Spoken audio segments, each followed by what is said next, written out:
Hi everybody, Neil Donahue from GMBN here at Windhill Bike Park for the latest edition of Crash Course, where I try and help you. I use your fails and bails and see if they can be avoided. Ironically, I've just had my own.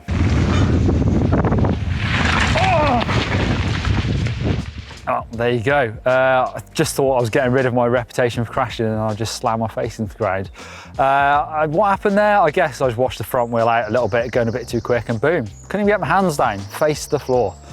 Right, before we get into it, make sure you subscribe if you haven't done already and hit that bell icon just down there and set it to get all notifications so you know when we do an upload. Right, let's have a look at the first crash.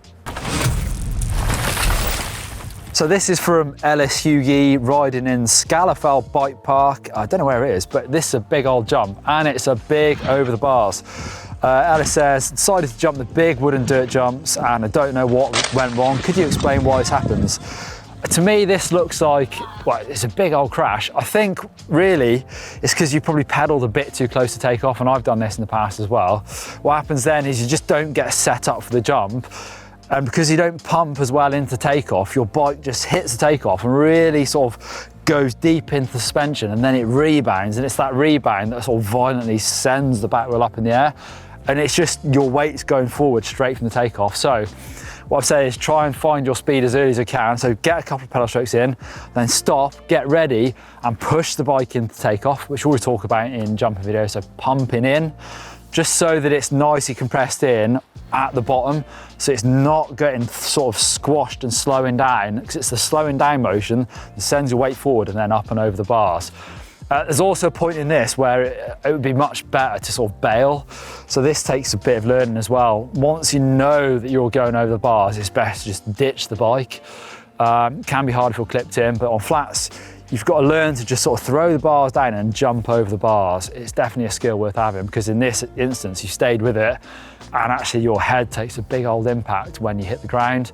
And if you bail, quite often you can get off the bike and land on your feet and slide out, sometimes getting away with it completely. The next crash comes from Wien, who's riding the big red barn in Pretoria in South Africa. He says it's the first ride back off after holidays. He decided to go smash some trails. Trails ended up smashing me instead.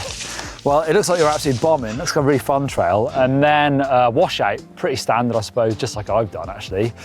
So in my case, it's because I was probably going a little bit quick and I was a bit low on the berm. In this case, it looks kind of standard, because you can see, if you go back, watch it in slow-mo, you can see the front wheel just turn as the front wheel slide in.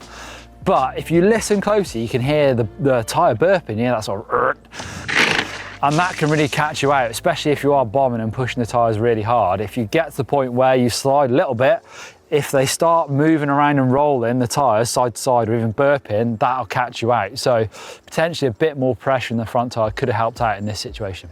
Okay, this is from Eli in Fredericksburg, VA, not sure where that is. Went to ride a trail section I haven't ridden in about a year, got a bit flowy, got relaxed and didn't notice my line leading me right into a tree. Anyway, dislocated my other wrist going through a rock garden about 3 minutes later. Oh dear. Yeah, watch this back. You can see it's difficult. You can see you get really close to that first tree and it's the second tree that catches you. So this is where you really need to commit to where you're going and look to where you want to be and not the things you're going to hit. It's a really difficult one to do, but it's getting sucked into really focusing on those sort of obstacles when actually you need to be looking beside them. Doesn't always work, but hopefully it could help you in this situation. Okay, this one comes from Jason, and this is in Puddletown. It's a bike park in the UK. He says, my first time there, I do love a good jump. I saw this gap and had my name on it, or at least I thought so. Not enough speed and nosedived into landing, which broke the seat off the rails, leaving the rails exposed and ripping my leg open and my manly area. Resulted in an operation tearing an artery on my manhood. All good recovery now and everything is working as it should so far. Great story. Yes, I would agree. Looks like you need a bit more speed. Although, if I look back at it, I reckon you actually, on second thoughts, I think you're going fast enough. I think what you need is to make more speed. So if you look at slow motion on the takeoff, again, same as the one I did earlier, I can't remember the name, but you didn't get much pump. So actually the bike sort of soaks up the takeoff, so you don't get much pop at all. It looks like your speed's pretty good, so I reckon what you really need to do is work on the takeoff and get a really big pump in So again, the suspension doesn't soak it up, and then you can use that pop to clear the jump. This is a pretty good example actually here in Windhill. So we used this in one of our challenge videos a few months back, and we were trying to jump the triple, actually over jump the triple and get to that next landing. And you can come into this really fast.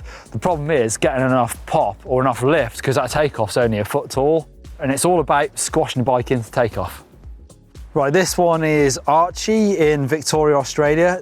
It's a pretty rubbish attempt at a new berm in our backyard. It's actually Archie's little brother. As you can see, he was not injured in the attempt. About 10 attempts later, he said, in his words, he absolutely nailed it. Nice one.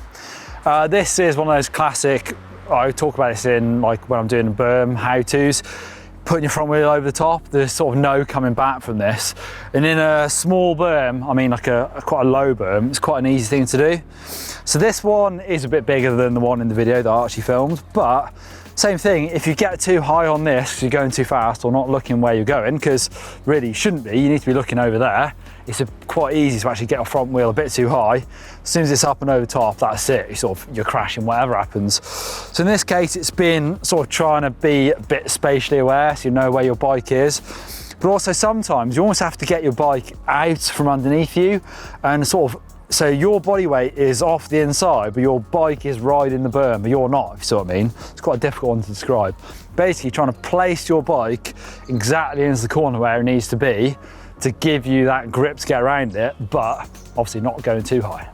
Okay, this one comes from Matija, riding his Giant Rain, riding on local trails. So said it was wet conditions, it was going great until I crashed on a slippery route. Yes, if you look at this, it looks great to me. It looks like a really fun trail, but it does look wet, and obviously wet route, sand, slippery mud, can be pretty tricky. And if you go back and watch it in slow motion, you can actually see that route where he just sort of hits it and the front wheel slides off it. So this is one of those cases where you're never going to see all those edges like this situation is. So many routes, it's really hard to predict where you're going to hit them and slide.